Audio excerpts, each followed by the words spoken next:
So planting garlic is definitely one of my favorites. I've been very vocal about that on this channel. I live in Kansas Zone 6B, and pretty much you have an opportunity to plant garlic up until your ground freezes. So we really have like the next 3 or 4 weeks that we can get this done. I have always planted around the last week of October, so I am sticking to that just because I think that's worked pretty well in the past so far. So with planting these now, they will get about a 3 to 4 week head start before they really go dormant for winter. So where I live, hardneck garlic has always been advised, and that is what I am currently planting here. I do have a whole video on start to finish on how to plant, harvest, cure hardneck garlic, so I will make sure I link that for you guys if you are interested. But yeah, the time is now. Garlic is one of my favorites because you obviously do it at the end of the previous year.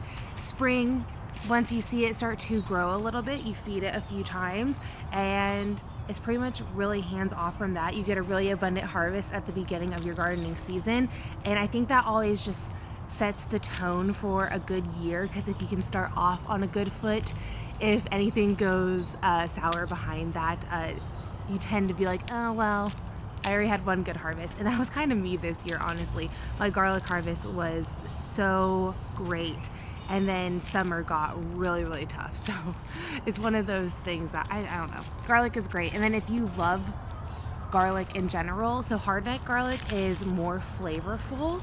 It doesn't last as long. Like a lot of these cloves, whatever I don't use today, I will probably go ahead and dehydrate because they are probably on their last month of storage time regardless. I harvested these the second week of June, so they have about a 3 to 6 month shelf life depending on variety.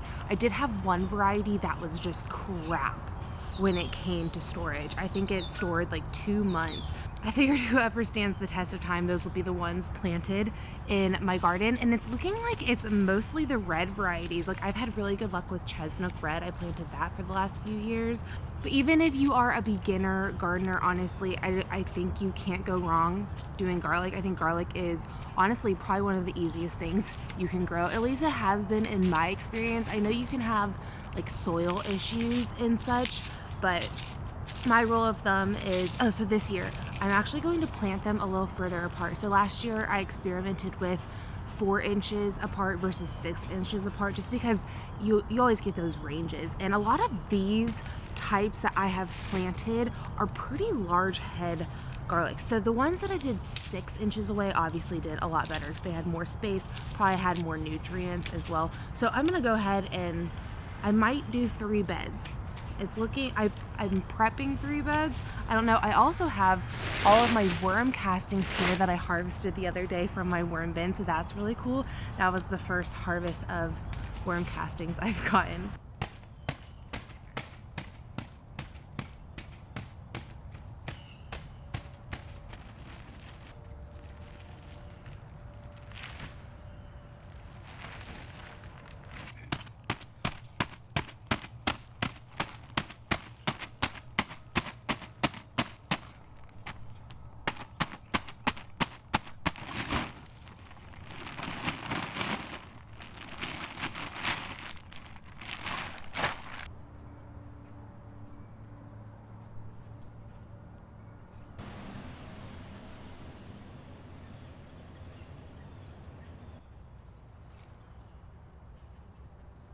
So when it comes to planting, I like to go ahead and lay out all the cloves where they're going to be placed.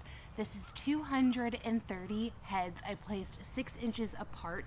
So what I'm gonna do is I'm gonna use my little dibber tool here. This works wonders, but if you don't have one of these, find yourself a good stick. It works pretty well. All I'm gonna do is make a hole that's about 2 to 3 inches deep, and I'm going to place this inside. You want this clove to be in the ground double the width. So if this is the ground here, you want your clove to kind of be sitting at least 1 inch deep under soil. So that is what I'm gonna go do now with 230 heads. So another thing I forgot to mention is when you put your clove in the ground, you want your flat side to be down and your pointy side to be up when it goes into that hole. For any chance you're looking for seed garlic, in previous years I bought mine from Mad River Garlic Growers. I will link them down below for you guys. I'm really excited that I didn't have to buy anything this year. Seed garlic can be kind of an expensive investment, but as you can see here, I didn't have to buy any this year, and for years to come, I don't plan to unless something were to happen to my harvest. I always have these fears. I tell my husband, because we don't plan to stay here. I'm like, I'm gonna plant all of this garlic, and then we're gonna find like a home that we really want to move into, and then I won't get any of this garlic and I'll have to start over. But it's one of those things that you never know. So I'm gonna go ahead and plant it.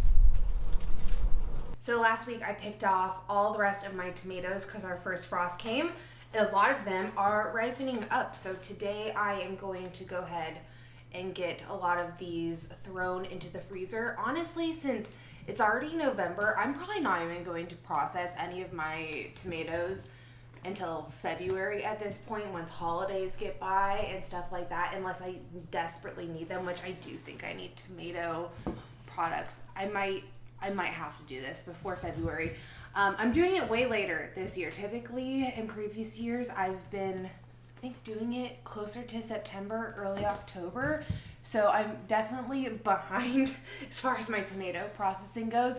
It's just over the summer, since we didn't have a good tomato year with it being so hot and a lot of the plants dropping their blossoms, a lot of the fruit wasn't really put on in the middle of the summer at all. We had a good amount at the very beginning, like beginning of June, and then we didn't get really anything else until this harvest here, minus like a few here and a few there, and honestly we were just using them fresh. There wasn't even enough for me to like really just throw into freezer bags. So absolutely terrible year as far as tomatoes go, but I still think by the end of the day I should have probably 13-14 gallon size freezer bags full of tomatoes, and I'll still probably be able to get, I think, at least 10 to 12 quarts of tomato sauce, which really isn't that bad.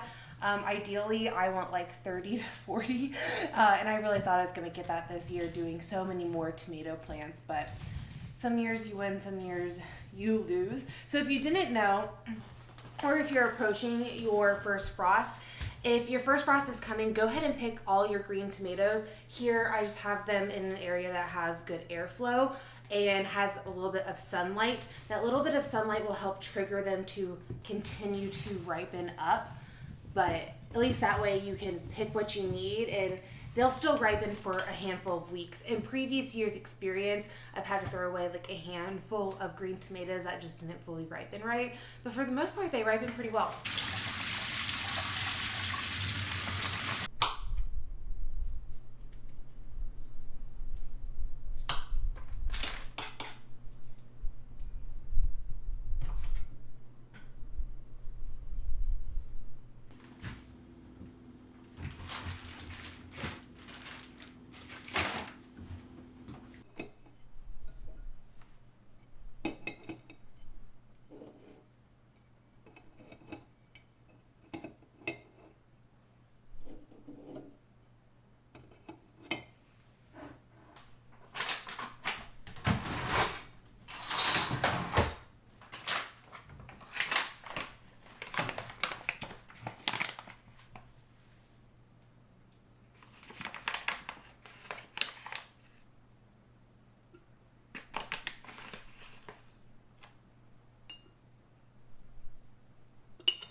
right, so these days are getting quite short, and one thing I really want to knock out today at least is these oyas. So if you don't know what an oya is, this is a terracotta vessel that you put into the ground and it helps water your plants. But every year it's important to take them out of the ground and clean them, one, but two, also if you keep them in the ground and you live in an area where your ground will freeze, there is potential for them to crack if they do have like moisture to them. So it is important to take them out, clean them, and store them. So I'm going to get all of these rinsed off, and then I'm also going to give them a nice little vinegar bath. So I'm gonna do a 1-to-10 ratio of water to vinegar, soak them, scrub off anything extra, let them dry, and then I'm going to throw them in their boxes and throw them in my shed for winter.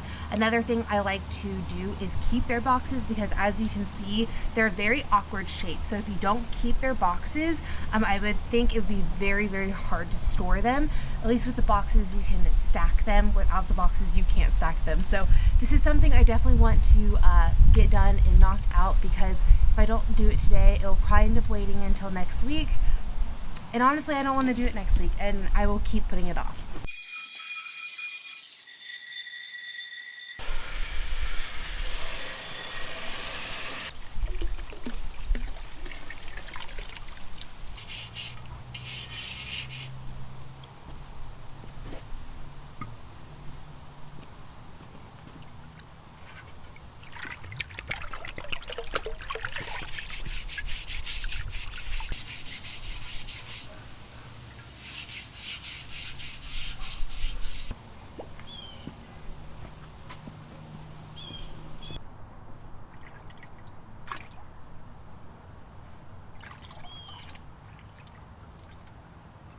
My oyas need to dry just a little bit more, so I figured I would talk to you guys real fast about mulching your garlic, because I did not have any time to do that this morning. I needed to run in and make my husband's lunch before he went to work. So mulching garlic. It is shown that if you mulch your garlic with about 6 to 8 inches of mulch, it's resulted in a bigger garlic head. So I use Easy Straw. I really like it. I've used it for years now. I get it from Lowe's. I have about 4 inches currently stacked here at the moment.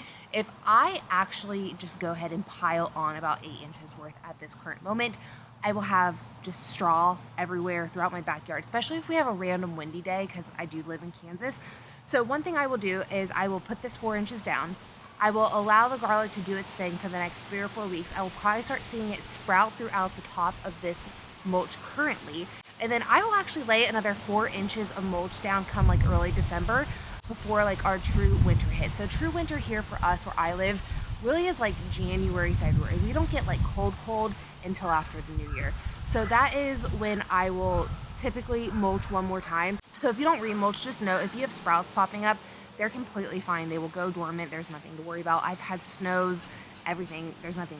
You're good. Don't worry about it too much. This does help retain moisture. So this is a question I get asked all the time, and it's about watering garlic over winter. And typically if I push this mulch back and then I put my finger down 2 inches, if it's dry, then I will water. But for the most part, over winter is very, very hands off, and you really don't have to do too much until you start seeing growth come spring. And that's where I'm telling you, like, garlic is so easy and so hands off that it truly is like a beginner's crop.